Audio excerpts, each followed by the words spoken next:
I think that one of the main issues, if not the most central issue really, is the cost of living raise.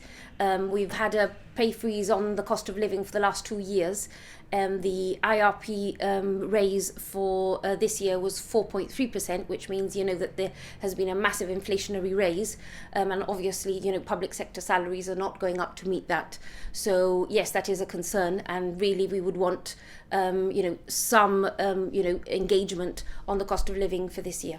But is that a fair ask when we consider that the economy has taken a huge hit because of the pandemic, as economies have all over the world, and many private businesses are struggling to make ends meet? So is it fair to ask the government for a cost of living increase? I think that that there has been a freeze for the last 2 years, and there's not been any type of industrial action or any complaints from trade unions, because we have understood the difficulties arising from COVID. I mean, we were all involved in the CLAC group, but obviously having been involved in the CLAC group, we are also aware of the amount of support that the business community has had throughout COVID, and the amount of money that has gone into beat payments and keeping the private sector afloat.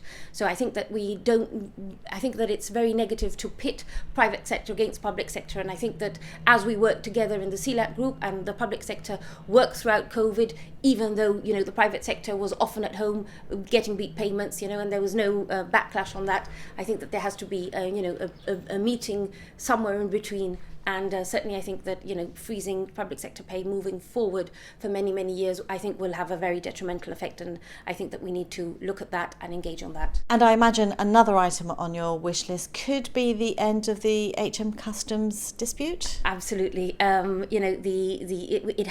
feels like it's been, going on forever. We have been, working on it consistently. We did provide a counter proposal to the Acting Collector of Customs just before Christmas, and we're still waiting for feedback on that. We're hoping that the feedback will be positive, and fingers crossed that we'll have a resolution to that sooner rather than later. You've raised concerns in the past over what you claim to be a lack of consultation over the clerical grades. Is that something that you'd like to change this year?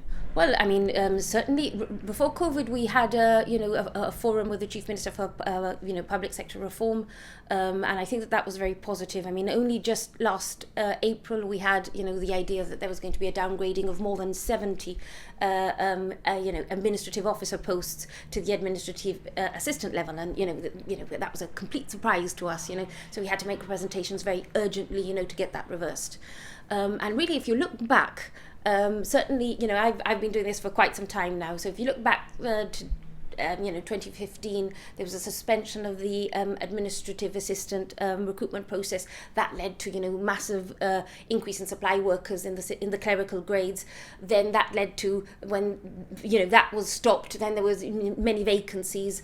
We also had the pay cap on the cost of living in 2018, which disproportionately affected senior clerical grades. All of those things have happened without previous consultation, without any collaboration, without any input from the workforce. So for us, it's been a question of putting out fires all the time. And that's very demoralizing for the clerical grades, because they're an easy target. And I would very much like, that for the government to, extend an olive branch to the clerical grades, to start engaging with the clerical grades more, because they're very hard workers and they're very good people. Talking about engagement, Unite the Union has suggested a National Joint Trade Union for Government Services Forum. Is that something you'd be happy to be a part of? Oh, absolutely. I mean, we've had some email exchanges on that, and absolutely, I think that it would be a very good idea for all three unions to work together.